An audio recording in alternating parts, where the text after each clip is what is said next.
Hello everyone, this is Jimmy and welcome to episode 19 of FTB Infinity Evolved Skyblock mode. I just logged into the server today and I think it's time to mute our jetpack. And then we can check on the status of our node. So looking from here, I can already tell, I can see the center node and I can see the corner nodes are not dead yet, which is good. Let's pull out our thermometer and see how big has this grown. Ooh, we got a juicy node here. So that's air is the smallest at 17, but everything else has at least 40 points in it. Do I have a lack of air nodes around here? I suspect is what's going on. None of the bottom 4 nodes have air. Yeah, there's one node that has air in it. That's probably why air is growing the slowest of the lot. But still, this is a very good node. So, this is the beginning of our super node that we started growing yesterday. It has all 6 primal aspects on it, and it will just continue to grow over time. At some point, this will become big enough that we can, it's already big enough that we can use it for whatever we like, but we're going to let it keep growing. I have plans to grow an even bigger node using a different technique later, so I don't need to make this like the biggest node in the world. But it's fun to just grow these super nodes. Alrighty, so let's continue on our Thaumcraft journeys. One thing I'd like to do today is make the Goggles of Revealing. It basically gives you this thermometer behavior where you can like see nodes and stuff, except you don't have to actually hold a thermometer and have it take up 2/3 of your screen. However, we have to get a little bit into Witchery for that. So the Goggles of Revealing take Witchery Leather, which needs some of these witchery things. Diamond Vapor, Whiff of Magic requires a witch's oven, a distillery, which requires a witch's altar, yada yada yada. A couple of episodes ago we made a witch's oven, mostly because the quest book told us to. So let's see where the quest book takes us now. I think the next step is the altar. Yeah, we want to come here and make the Witchery Alter. So we need 6 of these altar blocks. And I suspect these require a bit more cross-mod progression as well. So we need Rowan wood, which requires... What? Cooking coal in a witch's oven? Can we get Rowan sapling? No. This needs Mutandis, right? If memory serves me right, how do I make this? In a witch's cauldron, but this requires an altar already. So I guess, does a witch's oven not need altar power? Let's try it. Let me set this up somewhere. I guess we're doing magic-y things over here now. I know I've played with witchery on camera before in my Celestial Journey playthrough. However, the version of witchery in this pack is actually, while it's technically older, it's also more complete than the version in Celestial Journey. The version on 112 is actually a rewrite, and it still isn't done yet. So there's actually more features in this version. Anyways, this doesn't seem to work, huh? I cannot make Rowan wood this way. Coal in a witch's oven. I think it needs altar power. I figured out what I have to do. First, I have to make a witch's cauldron so that I can make Mutandis, so I can make a Rowan sapling. That does not require altar power. So I can make an altar so I can do stuff. Alright, so now we know the steps. Step 1 then is to make the anointing paste, because this is required to make a witch's cauldron. Also, I find it kind of weird that the witch's oven is a WITCHES oven, and the witch's cauldron is a WITCH''S cauldron. Anyways, for the anointing paste, you right-click an anointing paste on a regular cauldron to get a witch's cauldron. We need these 4 witchery seeds. These also grow into plants that are used in witchery stuff.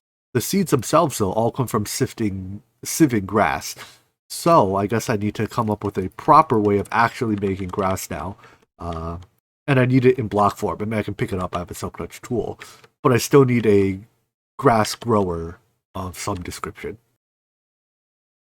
earlier I made a Rod of the Lands, and I forgot that you can't use it without mana. But you guys told me in the comments we can give it to this Living Wood avatar dude, and he can use it by being directly blasted with mana. We don't have to actually need a mana inventory. Let's try it out. If I place, oh, what a cute little guy. Place him here, give him the rod. How do I give him the rod? Take it! I dare you. It may be seriously dumb, but I honestly don't know how to give him the rod to use. I figured maybe you have to give him mana first? Nope, that didn't work. Does he have modes? Function mode? No, I'm talking the modes on my tool, not on him. My last guess is you have to give it to him with a hopper. Alright, I'm out of ideas. Time to look it up. Reading through the Britannia documentation, I think I've come to the conclusion that the Rod of the Lands actually just cannot be given to a Living Wood avatar. This feature must have been added in a future version of Britannia, because all the online documentation says it can, but there's no page here that on the Rod of the Lands that says that it can be given to it. And for the stat or the rods that can be given to it, like here, Rod of the Skies, there's a blurb here that says this rod, oopsies. This rod can be given to a Living Wood avatar. When done so, yada yada yada. And likewise, in the documentation for the Living Wood avatar,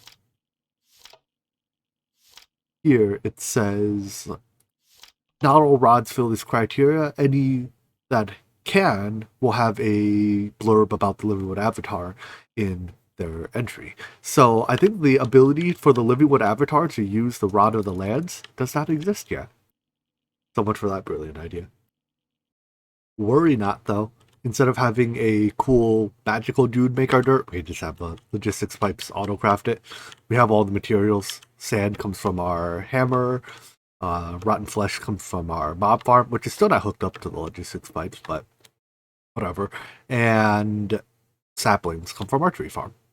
So, now that I can order dirt, I've got a stack here. Let's just set up a system that will turn it into grass and then pick it up. For this system, I'm going to use the Agricraft Sprinkler. Those of you that have watched my previous series know how much I love this block. And you never use one sprinkler. No. You use a whole lot of sprinklers. So sprinklers increase the rate of random growth ticks, which is also what causes grass to spread. So my plan is to have an autonomous activator here that will be filled with with dirt, that will place the dirt here, and the autonomous activator here that will have a silk touch tool in it that on a timer will break the dirt. So, if we power this, power it please, this will be on, it'll place it, it'll spread, and I'll break it. The spread happens pretty quickly. I could use like an observer, well I guess there are no observers in this version. I could use a block update detector to detect when the grass has changed. That's probably like the right way to do it, but I'll probably just, it's simpler just use the timer and dead reckoning, and then if it hasn't changed yet, we can just send the dirt that it mines back to there. So with sprinklers, it's actually pretty fast. If you wait like 10 seconds, you're probably almost guaranteed to have a spread happen. So yeah, this is my grass grower, and then I'll have the logistics pipes automatically provide dirt to here, and I'll have this store the grass in some destination inventory. Now, all these particles, extremely laggy. I should get my jetpack on before I accidentally jump off a cliff. Thankfully, Agricraft allows us to turn those off. Oh, not there. Disable particles. Yes, please. No, please. It seems no matter what config settings I change, the particles stay on. So, enjoy the lag. Here's the system all set up. So in this autonomous user is a silk touch tool. Right now it's using my pickaxe. I'm going to give it its own dedicated silk touch tool, preferably one that's unbreaking. I'll have to figure something out for that in a bit. But this one right clicks dirt. It just always does it as soon as it's available. This one left clicks with a tool on high redstone signal, and the way my logic works is that I have a Project Red timer. This timer, when given a high redstone signal, locks itself. So unlike the Rftools timer, I don't need to keep pulsing it, but it's set to, I think, 10 seconds. Every 10 seconds, it activates this sequencer, which is really, I'm just using it as a very expensive pulse lengthener. So, you know, it's one tick pulse. I extend it to however many boxes that is. It's long enough for the pickaxe to actually break a dirt block, because a pickaxe isn't, you know, the dirt block breaking tool. But anyways, once the block breaks, it gets picked up into this locked drawer, which is connected to our logistics pipes via a provider or a supplier. Provider. Providers give, suppliers take. Anyways, the timing here is entirely based on Dead Reckoning. There's a very small chance that in the 10-second window, the grass doesn't spread. Like, there was instant. If that happens, then a dirt block will be mined instead of a grass block, and it happens rarely enough that I actually just don't care. I'm going to let that piece of dirt despawn once per day when it happens or something. Oh, is this going to be the time? Nope. Anyways, yeah, it's rare enough that it's like a vast outlier that I don't care for. So now we have grass automation. We can use some of that grass to make earth shards automatically, or we can... I already forgot what I needed it for now. It was something in Witchery, right? I needed grass blocks. But we have it now. Made a flux shovel because it's unbreakable. I just need to enchant it with Silk Touch. I mean, not Silk Touch. Will, however, happily take that Fortune 3 off the book. Off the shovel. I'll probably, from here, just enchant books instead of the shovel itself. I'll put that Fortune on our Diamond Spike later. Also, we have lots of EXP now. The mob farm, now that it drops EXP, has been filling our EXP obelisk here with 350 levels. So, with this many levels, I have to be able to get a Silk Touch book, right? Enchanted a whole bunch of picks and shovels, and I finally got one with Silk Touch. Then it's occurred to me it only has one durability. I don't actually know if I can remove both enchants from it with the Disenchanter, because it deals damage to the item. I don't know if it's willing to break the item. Let's find out. Cost 0. Hopefully, if I can only remove one, please give me Silk Touch, not Unbreaking 3. Okay, no, I can get on both. There's Unbreaking 3 here, Silk Touch. It says it damages it, maybe the damage rounds or something. I don't know. In any event, now I have a Silk Touch book. So I can apply that on our anvil, wherever that is. Probably over here. Where did I hide my anvil? Found it. Put Silk Touch on the shovel. That's a lot of things on it. And now you can use the shovel. Oh, look, there's some dirt blocks. Wow, there's 3 of them. Alright, so now this can break the dirt or the grass. I just want to make sure it only breaks one piece. I might have to shorten the window here. No, it looks like it's fine. It won't break the next piece of dirt that gets placed. Alright, we're good then. I also decided to take care of the apparently less rare than I expect situation where grass gets mined. The filter drawer here is only for dirt. Dirt that goes in here gets put back into the autonomous activator, where there's a dirt trade coming, where it just will get placed later down the line. Alright, so anyways, grass automation done. That took a bit longer than I had hoped, but it's done. Time to sieve some of this grass then, because what I'm after are some pretty low chance products. What are they? They're all 2%, and I want one of each, at least one of each seed. I'm going to do it here in the asterisk sieve because it has the fortune upgrades. So, sieve away. Give me one of each seed, please. Not looking good. Halfway through the stack, and 3 of the 5 seeds. Let's see if we can get the last 2. Come on. Almost there. 10 pieces left, and there's 1 seed left. I believe in you, grass. You got this. Last piece. You suck. Hey, we finally got it. Took almost 3 stacks of grass, but I have all 5 witchery seeds now. This is going to be quite the detour, but why don't we take some time and set up a farm for not just these 5 seeds, but one that can easily be expanded to harvest any number of crops, and one that is extremely fast. So, first of all, we have to take the seed and level them up. This process is going to be extremely laggy on account of how many sprinklers I'll be using, so I set up a platform here that's a few hundred blocks away from our main base. It's far enough that it's out of render range, but close enough that it's easy to get to. When it comes to making farms, you really only have two options. You can make them large, or you can make them fast. And I'm a bit of a speed demon, so I'm in favor of fast farms. Also, I restarted my game recently, and turns out that is a trick to making Agricraft turn its sprinkler particles off. After changing the setting, you have to restart your game. Alright, well, I have this farm plot here. Actually, I have two farm plots, but only one is sprinklered right now. So my plan is I will use this plot for leveling up seeds, and this plot I'll turn into an automated farm where everything happens magically. We'll work on the automation later, but for now, let's level up our various seeds. So first I need the seed analyzer so I can actually check the stats on their seeds. I should also charge my jetpack while I'm over here so I don't get stranded on that island, huh?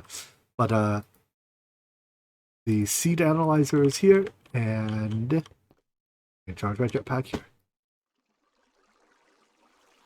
For these seeds, you can plant them into Agricraft crop sticks to convert them into Agricraft seeds, and then they grow pretty darn fast. If you want them to grow faster, just use bone meal. That's already fully grown. So my plan is, let's see. If I spread one seed to its four corners, do crops spread into single sticks in this version of Agricraft? They might not. You might need double sticks to make them spread, huh? Here, let me... I can't even bone meal these. Or make these double sticks will it spread into it? Yeah, it does. Alright, so when a seed spreads from one parent, though, its stats cannot improve. There is a Agricraft option here that, let's see, it's under farming?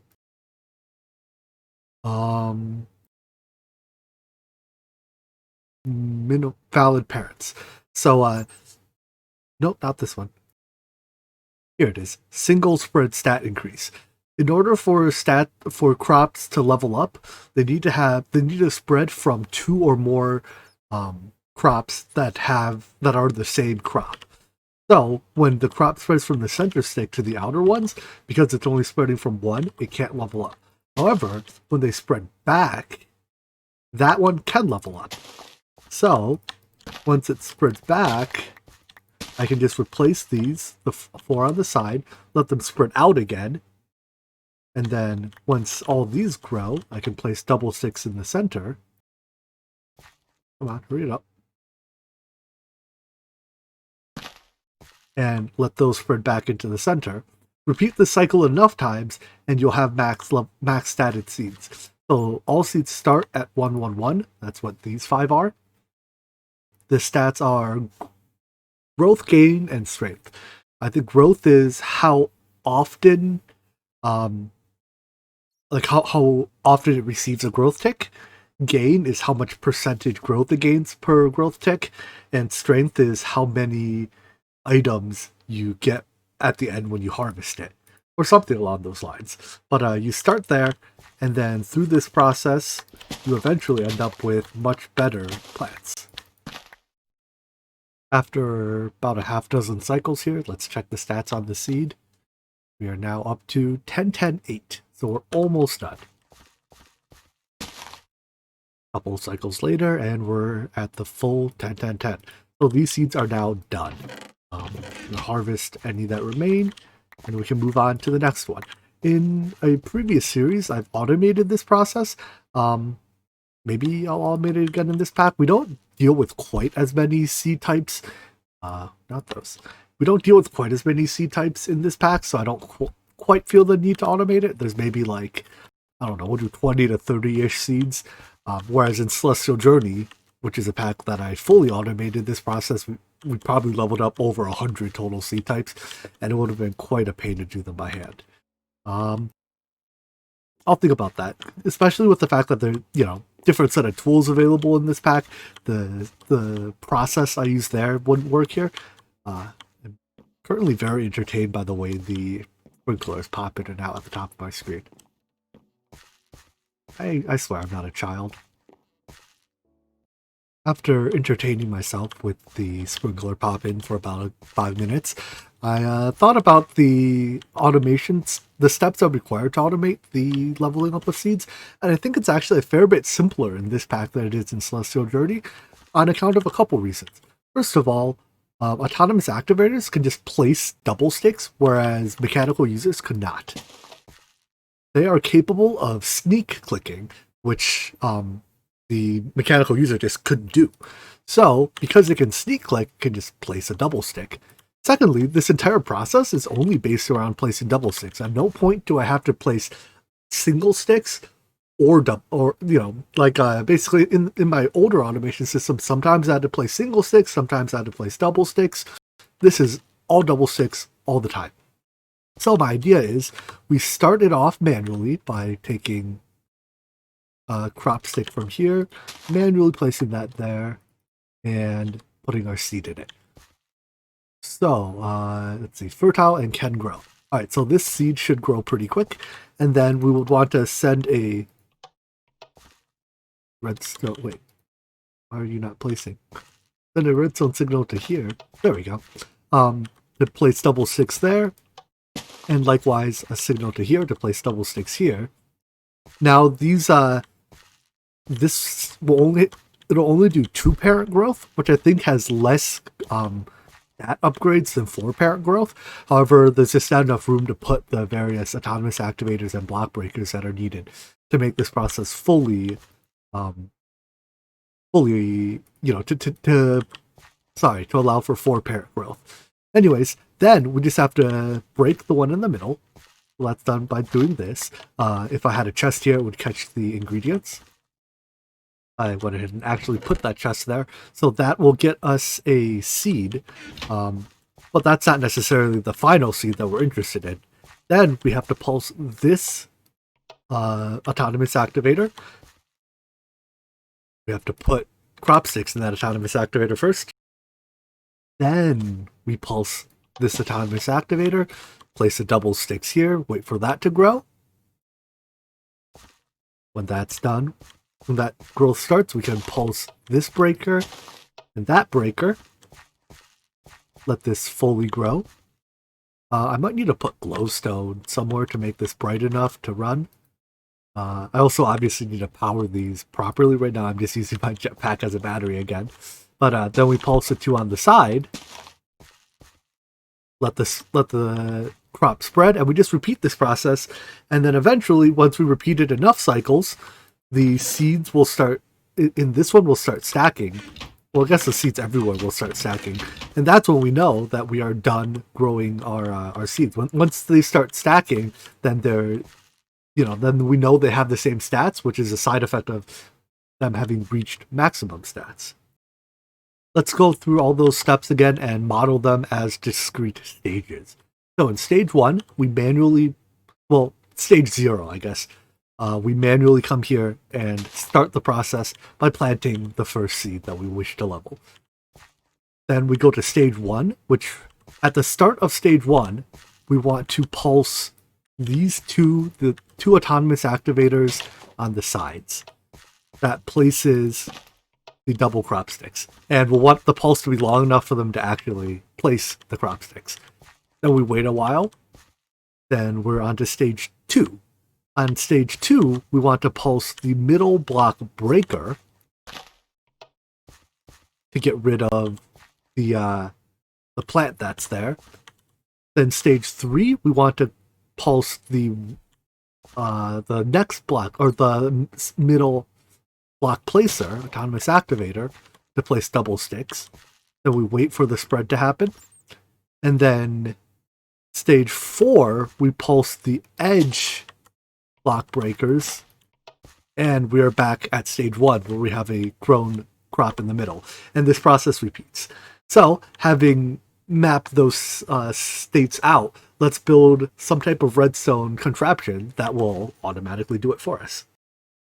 Step 1 to create this automation is to create a 4-state counter that we can use to both track which state we're in and advance to the next one. So for this, I have 4 Rftools counters. They're all set to have 4 pulses, and then they're just, 0, 3, 2, 1 pulses pre-configured into them. And then each time we pulse the bus that they're on, we advance the next output.